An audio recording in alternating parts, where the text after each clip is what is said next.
Muy buenas noches, gracias por la sintonía, gracias por estar allí como cada domingo. Hoy vamos a estar hablando de un tema que es clave, que tiene que ver con todos estos beneficios absolutamente absurdos que se generan a veces de la clase política. Y esta vez estuvo en el foco de la atención el Parlamento, no es la primera vez. Tampoco son todos los legisladores, por supuesto, pero bueno, vamos a discutir de eso, de por qué se genera esto. Antes quería hacer un monólogo corto, y si me permiten, este va a ser un monólogo muy personal, pero que tiene que ver con la historia de la mayoría de la gente que vivimos de nuestro trabajo.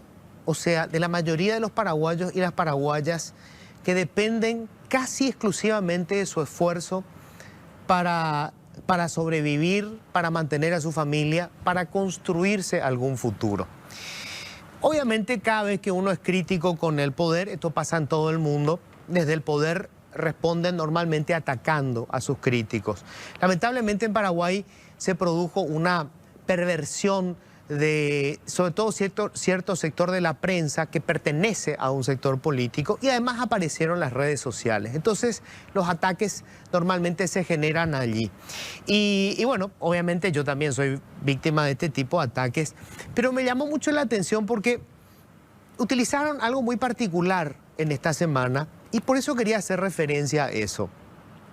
Cuando se dio a conocer la lista de todos los nuevos nombrados en el Congreso Nacional, la mayoría de ellos eran apenas bachilleres, es decir, acaban de terminar la secundaria, y su única experiencia es haber hecho hurras en una seccional o haber participado en la campaña política de algunos de los que fueron electos, y terminan con cargos de 4, 5, 6 millones de guaraníes en el Estado. Entonces hicieron referencia a que yo no había terminado la carrera. La carrera es Ciencias de la Comunicación. Bueno, para quienes alguna vez pasaron por el periodismo saben que en realidad la facultad no te sirve para que vos puedas ejercer el periodismo. Es apenas entrar en esto, porque el periodismo se aprende ejerciéndolo. Y felizmente tengo 35 años ejerciendo el periodismo. Pero ese no es el punto. Quería contarles alguna cosita de mi historia, que es la historia de todos, para ubicar dónde se centra este debate que pretenden hacer los que viven del Estado y del dinero público.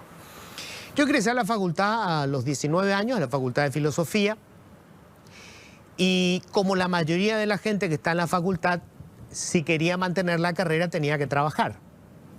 Felizmente, antes de terminar el primer año, yo ya estaba trabajando, ya hacía periodismo en un diario, en el diario Hoy. Poco tiempo después, muere mi padre de un infarto, 52 años, trabajador de toda su vida. El infarto lo tuvo en casa, nunca llegó la ambulancia, él era el único que manejaba. Felizmente hubo un vecino que le acercó a un hospital público, creo que el hospital era San Jorge, era un hospital militar, pero como él era un común, no le atendieron. Y mi padre perdió la vida en un corredor en un hospital público, después de haber estado horas esperando una ambulancia que nunca llegó. En ese momento, trabajar ya no era solamente mantenerme a mí y pagar mis estudios. Había una familia de por medio. Y me fue bien. Felizmente me fue bien. Cuando cursaba el tercer año, yo estaba como jefe de economía en un diario, el diario Noticias. Creo que tenía 23, no sé cuántos años. Y mi madre, después de haber padecido 6 años de cáncer, también perdió la vida en un hospital privado, porque mis intentos de conseguir tratamiento médico en alguna institución del Estado terminó en la nada. Si yo hubiera esperado el tratamiento del Estado, mi madre no hubiera sobrevivido 5 años para ver crecer, por lo menos en los primeros años, a mis hermanos menores.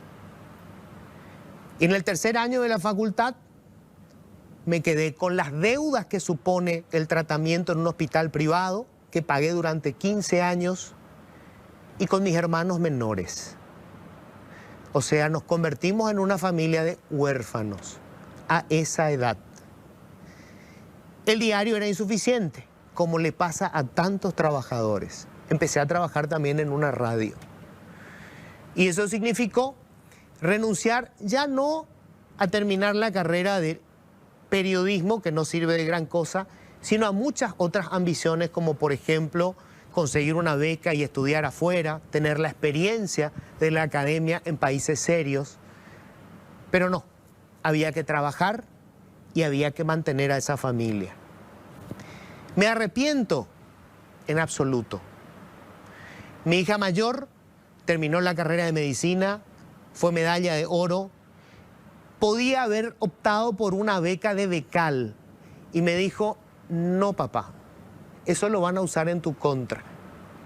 Y rindió un examen con el resto de los egresados de Estados Unidos y fue una de las mejores y hoy está haciendo su especialización en Estados Unidos. Mi segunda hija hizo su discurso de mejor egresada en inglés y está haciendo el segundo año de medicina. Mi tercera hija, la semana pasada, en un concurso de literatura, leyó el poema que le escribió a su abuelo en guaraní. Y mi hermano menor, que se convirtió en huérfano de padre y madre a los 8 años, terminó 2 carreras universitarias, hoy es padre de familia, es un hombre exitoso y jamás recibió un puto peso del Estado. Esto significa que no tenemos que seguir porfiando para que no se roben el dinero público, en absoluto. Mi madre no debió morir después de haber recibido un tratamiento que a mí y a mis hermanos nos costó años pagar. Mi padre nunca debió morir en un corredor de un hospital público después de haber esperado horas una ambulancia que nunca llegó. Cuando creen que el ataque a los delincuentes que se roban el dinero público es una cuestión personal, tienen razón. Para mí es una cuestión personal. Y si creen que no tenemos derecho a juzgarles porque dicen que no tenemos autoridad moral, se equivocan. Porque nosotros somos trabajadores, hijos y nietos de trabajadores. Y ustedes son unos hijos de puta, así de simple.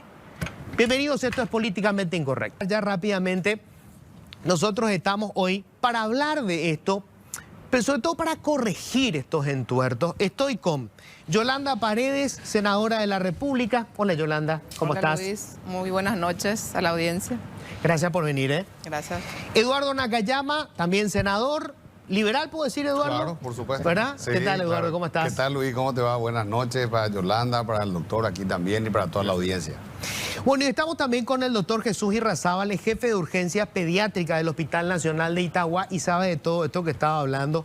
¿Qué tal, doctor? ¿Cómo estás? Buenas noches, senadora, senador. Gracias por la invitación. Muy amable. Bueno, para tener idea de qué es lo que vamos a conversar, tengo un informe que hizo Iván para arrancar un poco, para ponernos en contexto y después vamos a discutir de esto. Discutir sobre todo para ver cómo podemos resolver esto, porque a nadie le gusta seguir hablando de esto. Yo llevo 35 años haciendo periodismo y cada nuevo grupo que llega al poder, bueno, algunos son los de siempre, parece que la embarran más todavía. Pero vamos a ver el informe de Iván. Dale.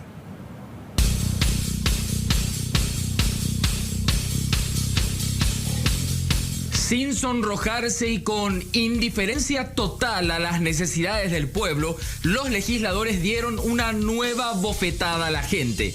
Después del escándalo de los Nepo Babies o Bachi Babies, contratados sin concurso y con sueldos de privilegio, ahora nuestros honorables parlamentarios pretenden autoasignarse nuevamente un seguro médico VIP y un cupo de combustible por 5 millones de guaraníes al mes. Así defendió la iniciativa el presidente del Congreso, Bachi Núñez. Quiero opinar como médico. Todos los funcionarios tienen seguro médico. Según lo que estaba escuchando es que el mismo monto que se paga por los funcionarios se va a pagar por los legisladores. Anteriormente, si ustedes se acuerdan, creo que se pagaba 3 millones por los legisladores. y 800.000 por los funcionarios. Es lo que tengo entendido, pero si me dan tiempo nuevamente... ¿Le parece a usted que pague con su salario, un salario sumamente ya importante? Yo te digo que como médico no necesito luego seguro, pues tengo colegas. Entonces acudo a los colegas y ya tengo atención médica. Entonces ustedes podrían consultar en hospitales públicos. De aquí a un año yo consulto en hospital público. Yo visito los hospitales públicos. Tengo la sesión, entonces me van a disculpar 9 y 20. ¿Millones equivale al salario de un médico actualmente, senador, le parece que eso se... Yo les digo, cuando venga al Senado lo vamos a estudiar. Soy presidente acá de esta legislatura y responsablemente lo vamos a hacer. Los groseros privilegios son defendidos por la mayoría de los congresistas, que olvidan que médicos, docentes o cualquier otro trabajador debe ir necesariamente a hospitales públicos en donde faltan medicamentos y turnos, ya que nadie más tiene un seguro de privilegio como el que los legisladores pretenden. La mayoría debe caminar kilómetros para llegar al trabajo, pero ellos pretenden un cupo para combustible como si no les bastara, con el millonario salario que ya les paga el pueblo. El diputado Jorge Ábalos es otro de los que defendió el aumentazo. Yo estaría de acuerdo en el tema del combustible, si algo así, algo que sea equitativo. No que el que esté en mi caso, que estoy en Paraguarí, que reciba lo mismo que Ciudad del Este, por ejemplo. Es lo ideal, pero vamos a ver, es apenas un principio. 30 millones no alcanzan. Y mira, es cuestión de pregunto porque también hay un reclamo. Pero un beneficio. Los médicos, los maestros y están... todos deberían ser contemplados. Este es apenas una iniciativa, yo estoy adelantando mi posición. Otra que mostró una vez más su bajeza y vulgaridad esta semana es la senadora Yaminal, quien respondió con un naape al ser consultada sobre su supuesto planillerismo en su época de funcionaria del Poder Judicial. Senadora, sea la primera y última vez. Senadora,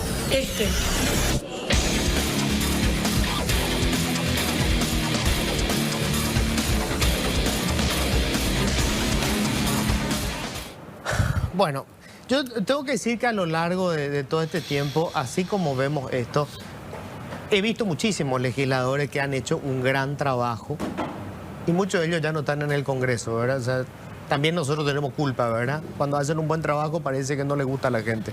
Pero bueno, quiero empezar ya. Eduardo, ¿cómo se corrige esto? Porque, a ver, hoy hay una mayoría republicana, oficialista, colorada, y parece que a la mayoría le parece bien que, digamos, optar por el cargo y conseguir el cargo es recibir todos estos beneficios adicionales como si fuera una suerte de cargo monárquico. Justamente, Luis, iba a entrar por ese lado porque son rémoras del autoritarismo y de la monarquía que hace casi 300 años ya mandamos para atrás, ¿verdad? Pero sin embargo, algunos creen que pueden ir caminando por allí con 7 guardias, con 3 choferes, con 10 secretarias, con sueldos exorbitantes, autoasignándose más y más privilegios. Y realmente lo peor de todo es que mucha gente no ve eso como algo malo. O sea, yo celebro que a partir de ahora y también con el tema de las redes sociales, la gente se despierte un poco más y demuestre su indignación. Porque anteriormente esto era como que no, él es senador, él es diputado, él es ministro, entonces se entiende que tiene que andar en una camionetaza con 4 guardias que pueden atropellar a la gente en el camino. Y eso no tiene que ser así. Nosotros somos representantes del pueblo y por lo tanto no podemos ser ni más ni menos que el pueblo. Simplemente somos los que, por el voto popular, ejercemos esa representación en el Congreso. Pero eso no nos tiene que dar a nosotros, más allá de lo que ya son las inmunidades parlamentarias que tenemos para poder decir las cosas, que es la inmunidad parlamentaria, esto no se tiene que extender a privilegios reales como los que se tiene, ¿verdad? Y me parece muy importante que la ciudadanía y también la opinión pública que se genera desde el periodismo empiece a cuestionar este tipo de cosas para que se pongan en evidencia. Hemos visto a legisladores de distintas corrientes y de partidos defender una cultura que ya es del pasado. Nosotros no podemos perpetuar eso y si se hizo mal antes, nuestra responsabilidad es corregir eso. Tengo que decir que invitamos a todos los legisladores del oficialismo posible y todos estaban enfermos, con gripe, diarrea, se le murió la abuela. Nadie quiso venir, ninguno quiso venir a poner la cara acá por el oficialismo colorado, ni siquiera por la disidencia al final, porque ni siquiera ellos quisieron venir. Yolanda, a ver, gente con la que vos trabajaste en su momento, digamos cuando estaban en campaña, yo sé que no es que tenían una larga historia conociéndole, el caso de Yaminal, era otra persona antes, o sea, es como que se da una transformación cuando de repente algunos llegan al poder. O ya había alguna hilacha que te hacía suponer de que esto se iba a venir así. Mira que justamente de Yaminal es bueno tocar este tema acá ahora.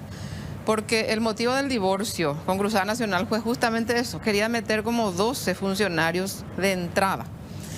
Y ahí le pusimos un estate quieto, pa. Yo sobre todo le digo, mira, esto no es, el cargo no es para el beneficio personal, no podemos utilizar, va contra lo que nosotros como ideología tenemos en el partido. Ella dijo no. Se puso caprichosa, dijo no, ellos son mis colaboradores, personas que nunca le vimos, ¿verdad? Porque ni siquiera eran 12 personas que venían trabajando con ella, eran 12 personas que aparecieron después de la elección.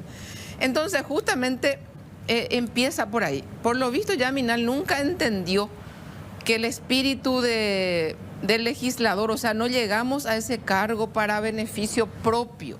Ella nunca entendió eso y eso originó justamente el divorcio del Partido Cruzada Nacional.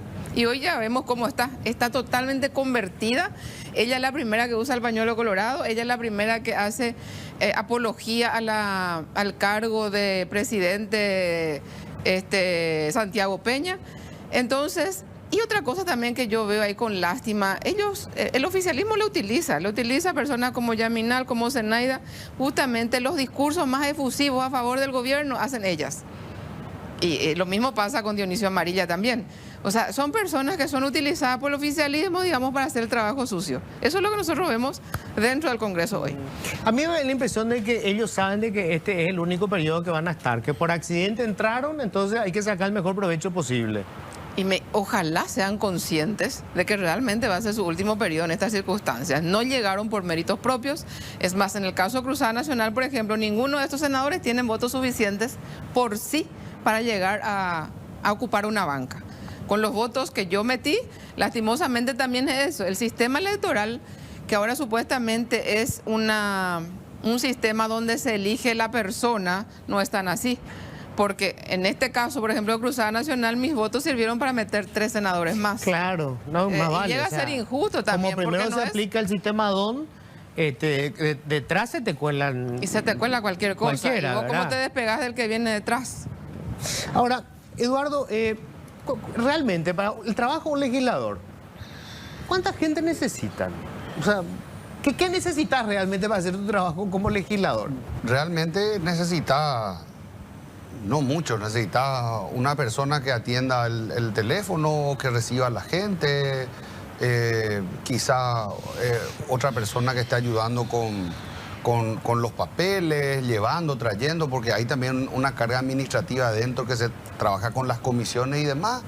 Y después un asesor o 2 asesores.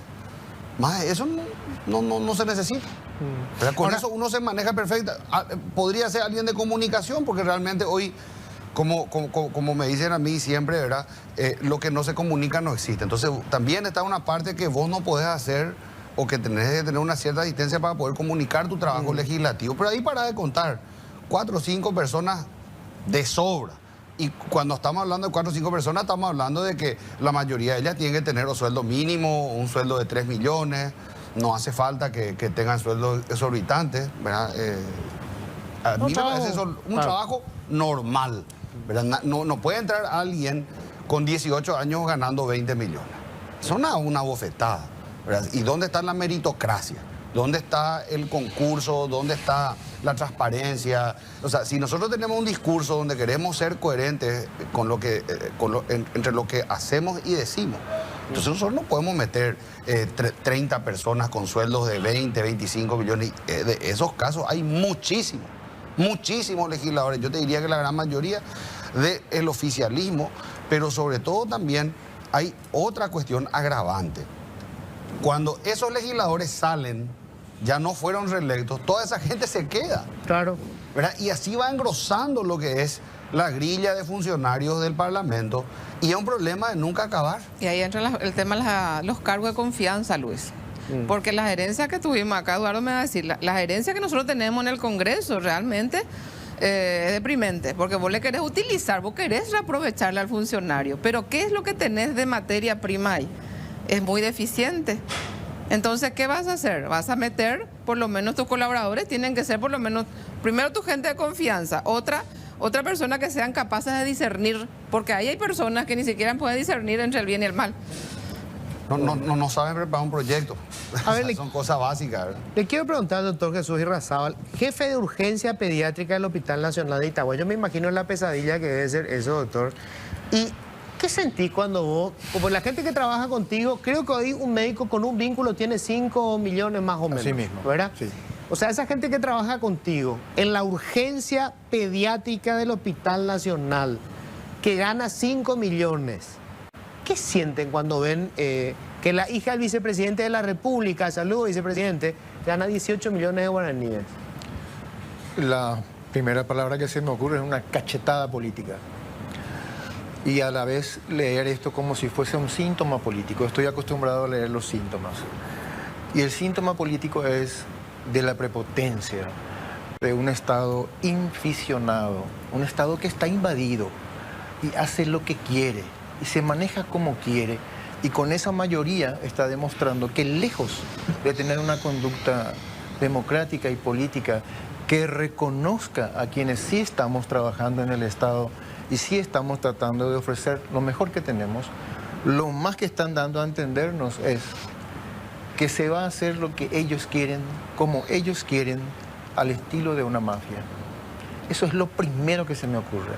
Porque en medicina, y estoy seguro que hay otros ámbitos también, para nosotros es demasiado importante el concurso, es demasiado importante el prestigio, es demasiado importante el mérito ganado y es muy importante el sacrificio personal. Encontrar colegas que nosotros sabemos que se han sacrificado sin que hayan, por ejemplo, obtenido varios cartones, pero sí sabemos que han sido actitudinalmente y éticamente potentes, son recibidos con el aplauso que no podemos contener en nuestros corazones. Muy lejos de lo que estamos viendo que pasó en el Parlamento. Para nosotros es una cachetada política ofensiva, muy degradante, y lo peor de todo es que busca quitarnos la esperanza. Esa palabra que parece poco importante, que está como devaluada, ¿verdad? El respeto, el prestigio, ¿sirve todavía, Yolanda? O sea, en el Parlamento hay gente al que le interesa su prestigio. ¿O en Paraguay es posible tener prestigio todavía? Y me parece que no, por lo menos la experiencia parlamentaria que yo tengo hace un año que estoy, me parece que no están muy interesados en el prestigio. Es más, yo creo que ellos no salen luego a la calle, Luis. Yo no creo que ellos salgan a hacer compra en un supermercado porque van a ser linchados. Porque la gente, vos ves en el cajero, en la caja de un supermercado, familias, que lo que vos ves y mirás su carrito es que está cargando fideo a granel, arroz a granel, comprando puchero de pollo para comer. ¿Cómo le va? ¿Cómo enfrentás esta situación con la realidad del político? Un político en su mayoría son corruptos, y están prácticamente denigrando esta sociedad con su conducta. Yo no creo que ellos estén, uno, preocupados por su prestigio, pero dos, no creo que ellos salgan a la calle. En estas circunstancias, hoy como está la sociedad, una sociedad hambrienta de justicia, de educación y de trabajo, no es un lugar para que ellos estén en la calle. Eduardo, vos saliste del Partido Liberal. Sí. Yo no sé cómo se construye democracia sin partidos políticos. No se puede construir sin partidos políticos, Luis. De hecho, mi alejamiento al PLRA, valga la aclaración, porque el liberalismo histórico no depende, digamos, o nunca dependió solamente de un solo partido, ¿verdad? Por supuesto que hay que fortalecer el sistema de partidos, yo estoy de acuerdo con eso. Yo estoy creando un partido nuevo también para poder trabajar. No creo que tengamos que pelearnos ni con el PLRA ni con los demás partidos. Simplemente hay cuestiones que uno no puede tolerar dentro de la militancia. Y que es lo que decía justamente Yolanda, ¿verdad? Hay gente a las que no les interesa su prestigio. Le va, pero no le interesa. Entonces... O sea, entraron para forrarse. Entraron para forrarse de plata, pro bolsillo, meter su gente y demás. ¿Y cómo vos te sentás con esa gente todos los días y planificás y demás? Hay momentos en los cuales que uno tiene que marcar una pauta y decir, bueno, yo voy a salir, voy a caminar por este lado, porque no quiero que se me asimile con esta gente. Porque no pienso igual, no actúo igual. Y no creo que tenga... Yo con Yolanda tengo muchísimas coincidencias. Y estamos en partidos diferentes, pero con ella yo te diría que, de hecho, sin saber, cuando creo que Última Hora sacó una infografía sobre cómo estaban alineados los votos de la oposición con el cartismo, era impresionante cómo estaban todos alineados y los dos con menos coincidencias con el cartismo éramos Yolanda y yo, en ese orden. O sea, nosotros tenemos una forma de trabajar y una coincidencia política, por más que podamos tener diferencias ideológicas a veces, pero hablamos. Che, Eduardo, ¿qué te parece? Me dice Yolanda, este tema, o vos leíste esto. Yo le pregunto a Yolanda, este tema de esta expropiación, sí, yo vi, Eduardo, esto no corresponde, esto corresponde. Entonces, ese es un compañerismo sobre las bases de un trabajo serio legislativo, ¿verdad? Pero la mayoría de la gente va allí directamente para trabajar pro bolsillo. No les interesa nada, ¿verdad? Pero nosotros en algún momento... Esta realidad tenemos también que dejar para atrás y ver cómo construir, que es lo que vos estás diciendo. Y allí yo creo que entra el tema de las alternativas. ¿Qué política nosotros vamos a proponer para cambiar esta situación? Aunque parezca que estamos hablando solo en el desierto, pero hay que hacer. Por ejemplo, este tema que para mí también me indigna, el tema del seguro médico VIP y todos estos cupos y demás que se quieren dar, que me parecen absolutamente innecesarios y superfluos.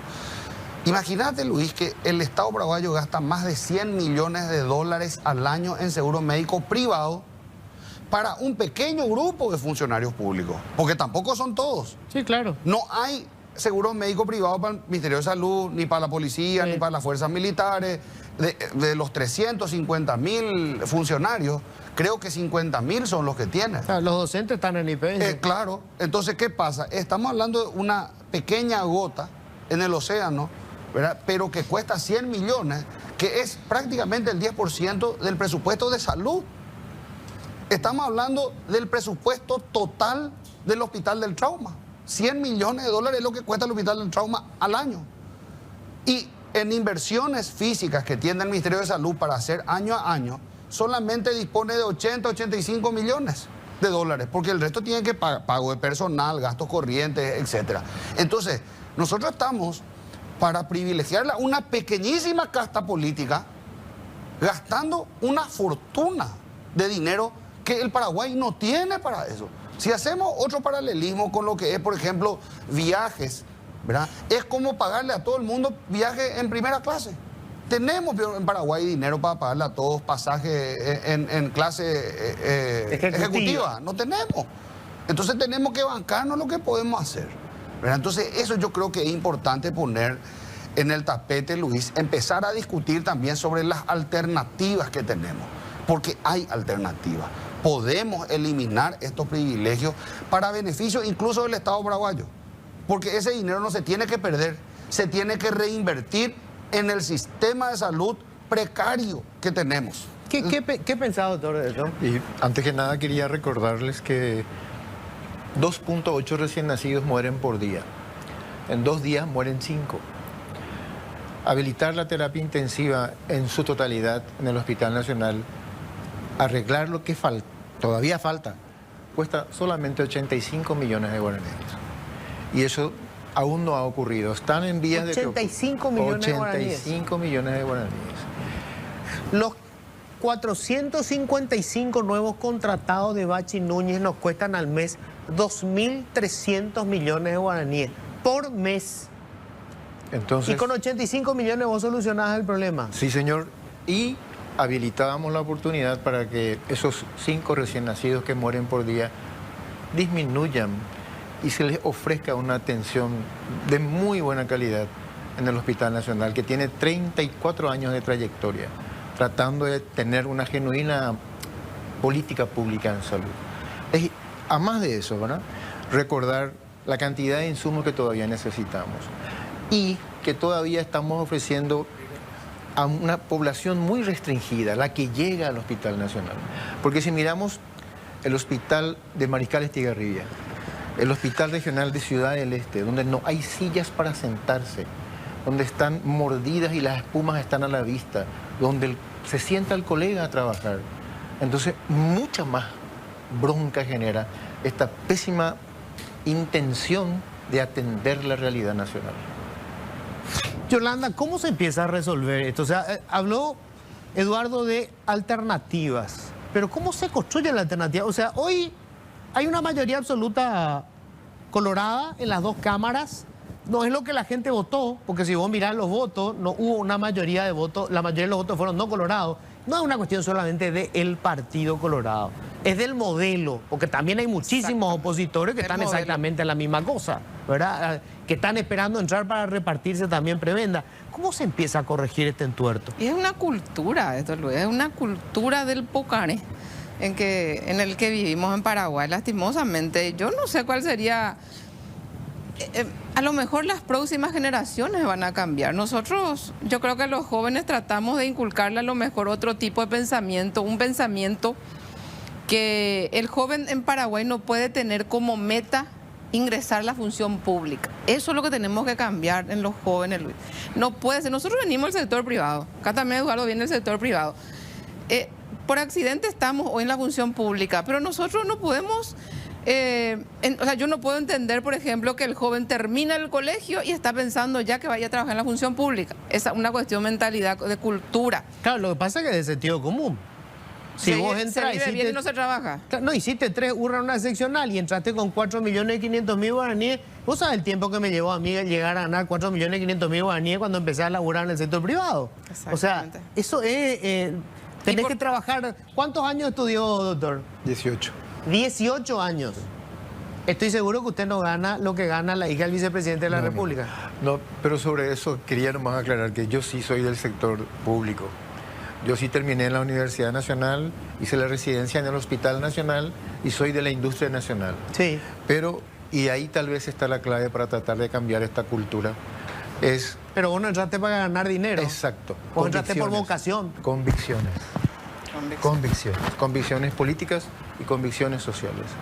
Yo entré con ganas de cambiar la realidad sanitaria que habíamos visto plenamente en el Hospital de Clínicas, donde veíamos cómo la población entraba con pobreza, tuberculosis, desnutrición, y el afán de estar convencido de que uno puede cambiar esa realidad y tener esas convicciones firmes, bien anudadas, tanto en la práctica política como en tu práctica profesional, son una oportunidad para cambiar esta estrategia política como la que vimos recién.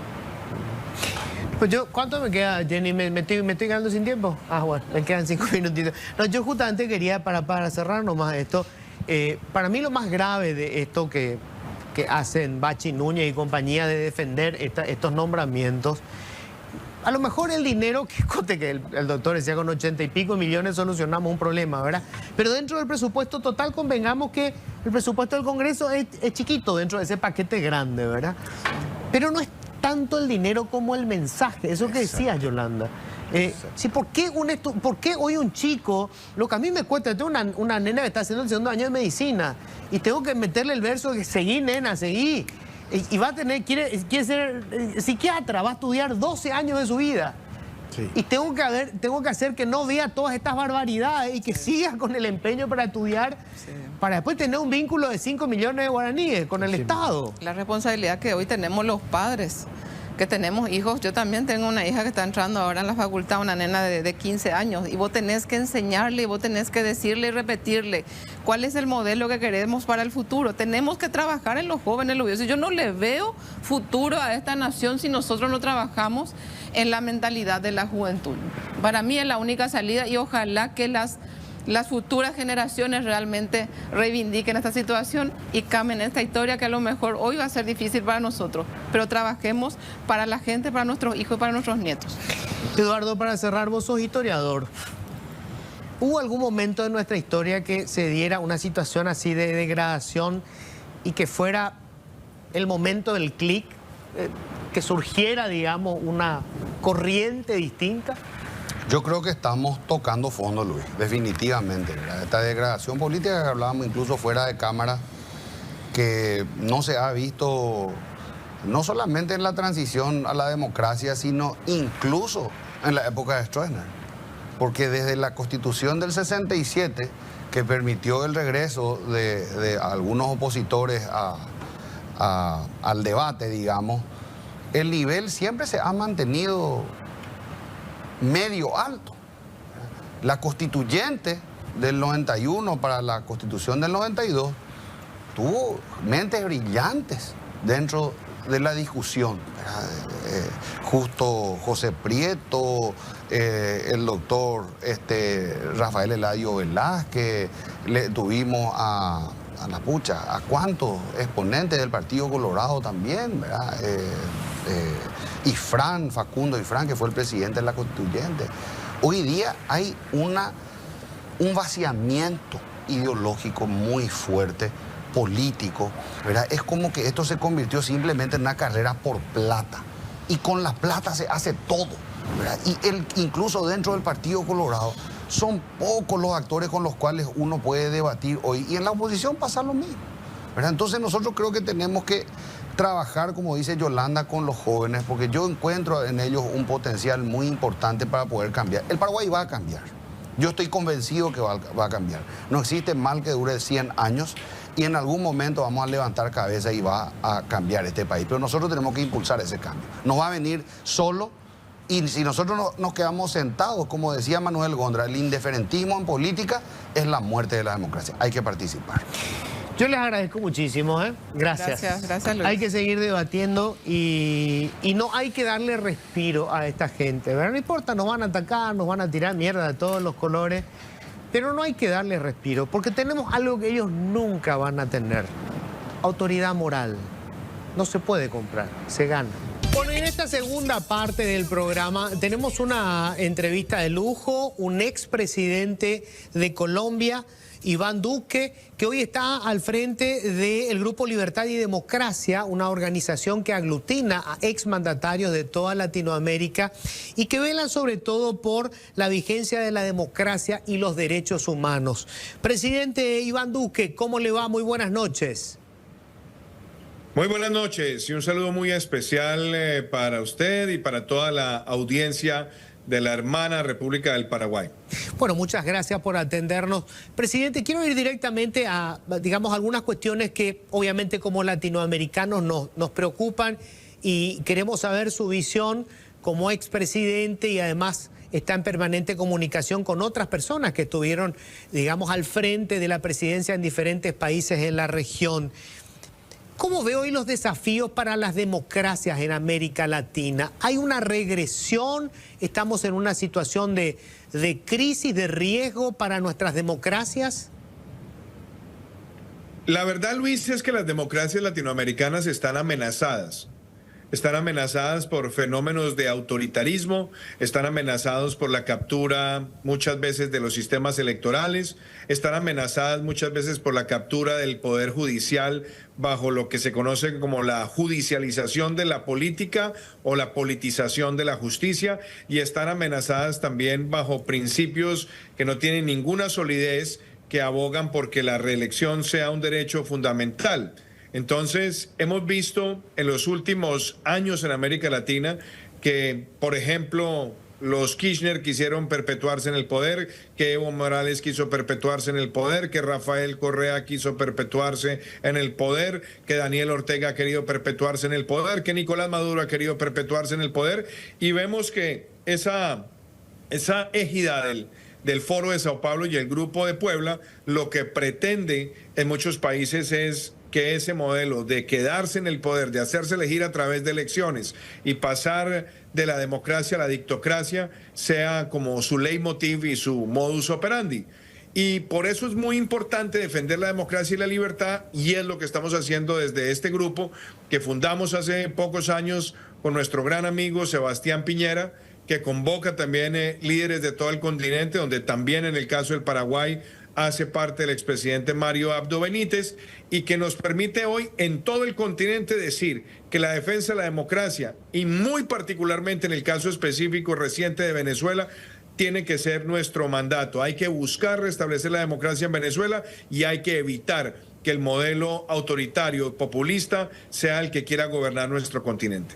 Presidente, ¿y cómo ve usted los avances en aquellos gobiernos en donde han tenido mayorías coyunturales y se plantea, por ejemplo, el copamiento de instituciones claves, por ejemplo, los organismos que se encargan del ingreso y salida de jueces y fiscales, en Paraguay el Consejo de la Magistratura, el Jurado de Enjuiciamiento de Magistrados, y además se plantea modificar la ley magna, por ejemplo, la Constitución. En el caso de Paraguay hay una cláusula que impide cualquier tipo de reelección. Esos avances, ¿cómo los ven?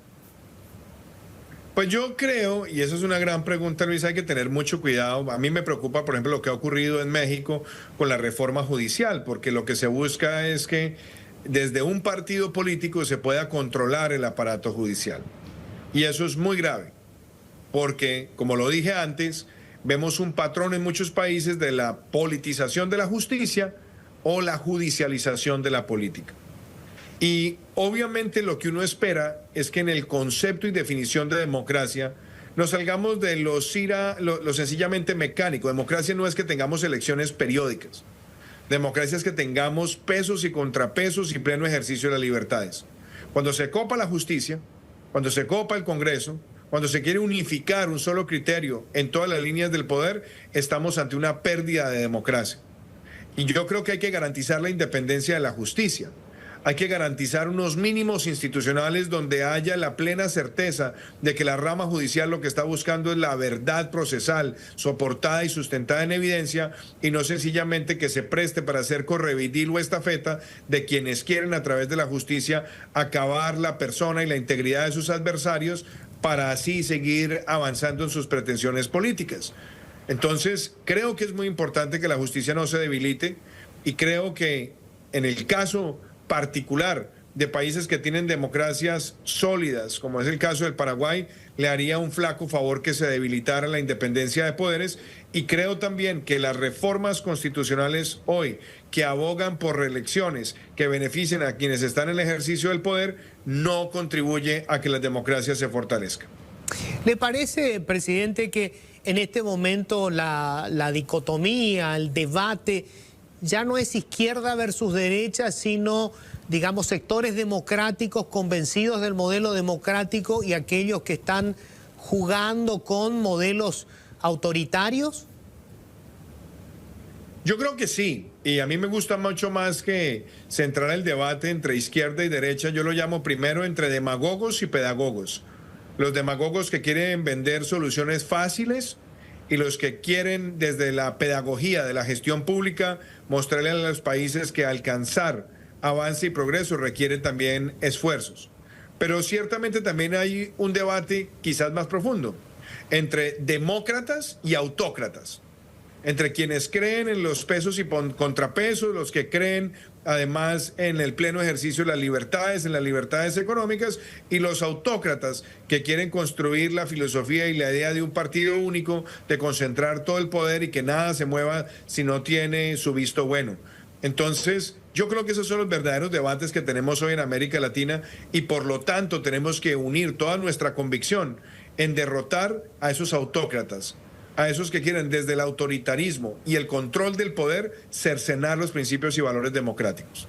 Presidente, la organización que usted hoy está liderando, Libertad y Democracia, se manifestó en su momento alegando preocupación por dos situaciones que se estaban dando en Paraguay. El primero, la pérdida de investidura de una senadora de la oposición que tuvo más de 100.000 votos, fue una de las más votadas en las últimas elecciones, la senadora Katia González. Y por el otro lado, la imputación al expresidente de la República, Mario Abdo Benítez, acusándolo de haber filtrado información sobre operaciones de lavado de dinero, denuncias sobre lavado de dinero que en realidad se presentaron directamente al Ministerio Público. ¿Ven ustedes con alguna preocupación ciertos movimientos o acciones que se están dando en Paraguay?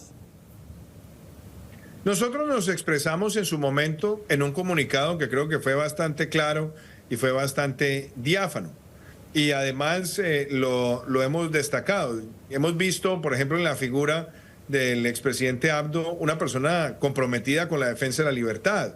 Así lo fue como mandatario, y no solamente contribuyó a todos los esfuerzos continentales por denunciar la dictadura de Nicolás Maduro, sino que también promovió a través de este grupo Libertad y Democracia desde su fundación que se promovieran los liderazgos jóvenes en defensa de la democracia en el continente. Y nos pareció en su momento, cuando dimos nuestro pronunciamiento, que lo que se estaba gestando allí pareciera más una especie de persecución política.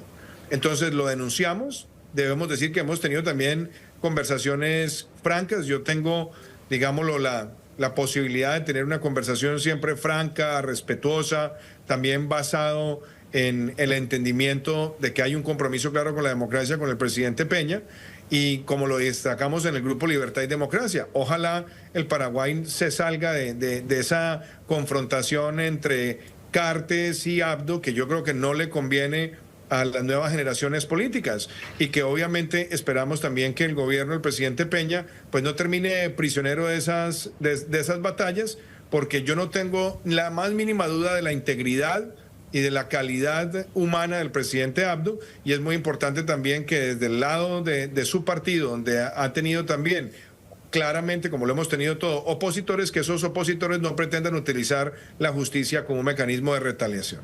Una cuestión final, presidente, no puedo dejar obviamente de consultarle.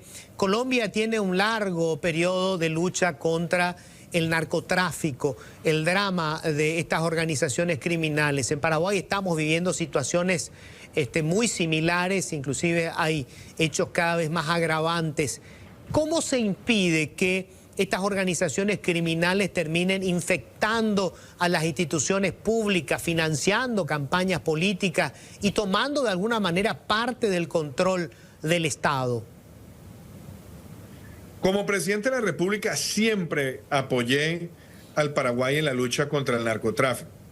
Lo hice con clara convicción y compromiso, y entendiendo el carácter dañino que tiene el narcotráfico, no solamente desde el punto de vista criminal, sino también dentro del interés de cooptar espacios de poder o intimidar a quienes están en espacios de poder.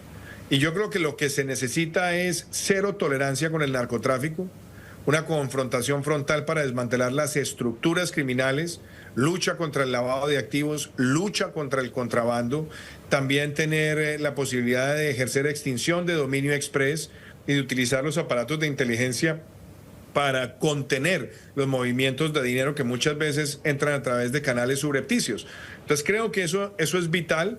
Yo creo que Paraguay tiene una gran ventaja, y es que Paraguay institucionalmente es un país que está comprometido en la lucha contra el crimen transnacional. Pero ustedes lo saben mejor que nadie, en esto no se puede dejar crecer la maleza. Yo siempre digo que la lucha contra el narcotráfico es como en el símil de quienes tienen que cortar la maleza o el pasto todos los días. Si usted lo deja crecer y lo deja de cortar periódicamente, se le empieza a convertir en maleza, y de pronto cuando está más grande ya es mucho más difícil de cortar. Entonces sí creo que hoy el Paraguay tiene que seguir fortaleciendo toda su inteligencia financiera, su inteligencia técnica, humana, para poder combatir los recursos, los insumos, los patrimonios criminales y, como lo dije, extinción de dominio express para todos los bienes que tengan los capos del narcotráfico. Presidente Duque, muchísimas gracias por su tiempo y bueno, realmente ha sido un placer, ¿eh? Muchísimas gracias. Pues muchísimas gracias, un gran saludo para ustedes y también un abrazo fraterno para el hermano pueblo del Paraguay. Estuvimos así en contacto con Iván Duque, expresidente de Colombia, hoy está al frente de este grupo Libertad y Democracia, exmandatarios de toda América Latina que están trabajando por proteger las democracias en América Latina y los derechos humanos. Fue una semana intensa, una semana con muchos temas que quedaron en el tintero que vamos a buscar debatir. Se comprometieron para el próximo domingo, Hilo Moreno nos dijo que iba a estar este domingo y lo tengo anotado. Vamos a hablar de esta fusión del registro, de los registros públicos y del catastro nacional. Bueno, hay muchas quejas, hay otra gente que dice que este es el mejor camino, ustedes saben. Vamos a hablar en términos simples, ¿verdad? ¿Qué va a suponer para el ciudadano común que va a vender una propiedad, que va a comprar un terreno, que tiene que registrar algo? Bueno, ¿qué va a suponer eso? Lo vamos a hablar el próximo domingo. Y Moreno, dijiste que iba a estar el próximo domingo, así que te tenemos apuntado ya, queremos hacer ese debate. Bueno, y después hay un montón de temas. Ustedes pueden también, por supuesto, escribirnos al WhatsApp del canal y plantearnos cuestiones que, por supuesto, siempre el espacio es para eso. Lo que queremos, en definitiva, es hurgar, saber qué cosas no se cuentan, encontrar propuestas de solución y, sobre todo, ver que, caramba, la calidad de vida de la gente mejore. Ese es el sueño de todos. Les decía hoy a arrancar el programa, somos trabajadores, vivimos de nuestro trabajo, lo que no estamos colgados del presupuesto público, y no digo los buenos trabajadores del Estado, que los hay, no, me refiero a los que son parásitos, hijos de parásitos y nietos de parásitos, esos que entraron por hacer hurras en la seccional o en el comité liberal, a ellos me refiero, a esa gente que está ahí solamente para quedarse con una porción de la torta, pero que a nosotros nos sirven para un carajo. Para los otros, que tengan un feliz resto de jornada. Gracias.